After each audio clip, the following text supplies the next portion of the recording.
All right, welcome to our next episode of the Fireside Chat with Adrienne and Ken. We're going to talk today about morning routines in terms of exercise and also how to eat right. Correct. Yes, I'm excited. Yeah, are you ready? Do you want to go first? Yeah, let's do that. Yeah. Let me do it. So I wanted to go over just a real quick workout that you could do in the morning when you get up to get yourself going. And this could be anywhere from 6 minutes to you can make it as long as you want. It's depending on how many times that you rotated, that you go kind of like a circuit training thing. So it's just going to be, let me see here, about 4 or 5 movements. Mm-hmm. So you're going to start with, let me get this placed here so you can see me. All you're going to do is start with jogging in place. It's just going to kind of get you warmed up. And you can do that for 1 to 2 minutes or so, get your blood kind of pumping. The next exercise is a squat. Everybody knows what a squat is, but let me just demonstrate it. When you do a squat, your feet should be about hip width apart. And when you do a squat, make sure that your knees don't go in like that. It's bad for your knees. Just make sure that your knees track over your feet. And you want to kind of go over the little bit outside the big toe.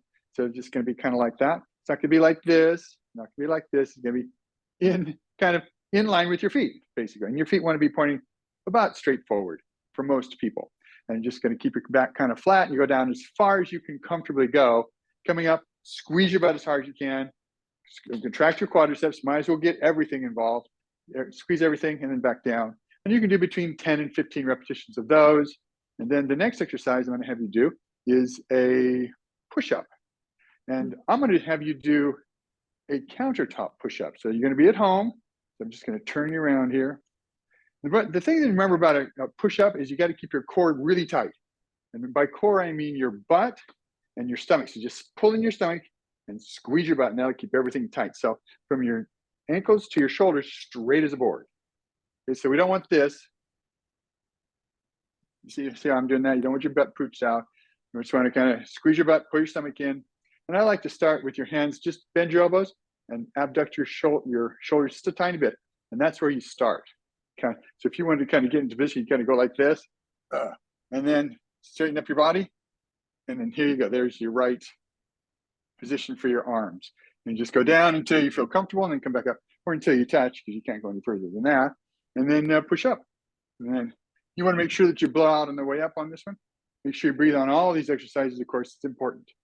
The next exercise I want to show you is what's called abdominal bracing. We're going to do it standing position. You can do it lying down or in a seated position, but I'm going to show you standing. Abdominal bracing works your transverse abdominis muscles, which is really important for your spine health. Adrienne, have you ever had a coughing cold where at the end of 3 or 4 coughing days, your stomach is really sore? It's like, oh, that's really sore. You have that? Yeah. That's your transverse abdominis. So we're going to work that. And speaking of colds, what you'll do is first off, you're going to press your lower back into the floor and you're going to cough. And when you cough, the end of that cough, your stomach is going to be really, really tight. And that's where you're going to hold it. So you're going to go, so you're blowing out and pulling your stomach in at the same time. And you're just going to hold that for 30 seconds to a minute. Really, really pull that stomach in and breathe shallowly. Don't hold your breath. And that's going to be your third exercise. Okay, the fourth exercise is going to be, it's called a backward lunge. And I like to use a chair for balance. It's just going to be like this. You're going to hold on to here. Step back with one foot and go down. You go down as far as you can. Some people are going to go down this far. And that's fine. And you're going to alternate. Go back down and up and then switch. And what you want to do is you want to make sure that the knee doesn't really go past the front toe on this one, and your upper body stays relatively upright. But this is for balance so that you don't fall over, which is good. We don't want you to fall over. That's not good. You get down and up. And those are 4 exercises. Those are 4 exercises. You ever seen Shrek where they say, 3, my Lord, 3, my Lord? But this is 4 exercises that you're going to do. And you can rotate that as many times as you want, depending on how much time you have. And then don't forget to cool down and stretch. And the stretching will be what you just worked. So it'll be for your arms and chest, it'll be the tricep like this, and then like this for your chest. And then for your legs, it's going to be quadriceps here, squeeze your butt, and then hamstring where you go like this. Keep your back nice and flat and you'll feel the stretch right here. And then that's a quick morning routine for you. it can take anywhere from 6 minutes or so up to as much time as you have. You could do it 3 or 4 or 5 rotations, and there you go. That's a brilliant way to start the day. For the hamstring stretch, we couldn't see, but you had your leg straight, right?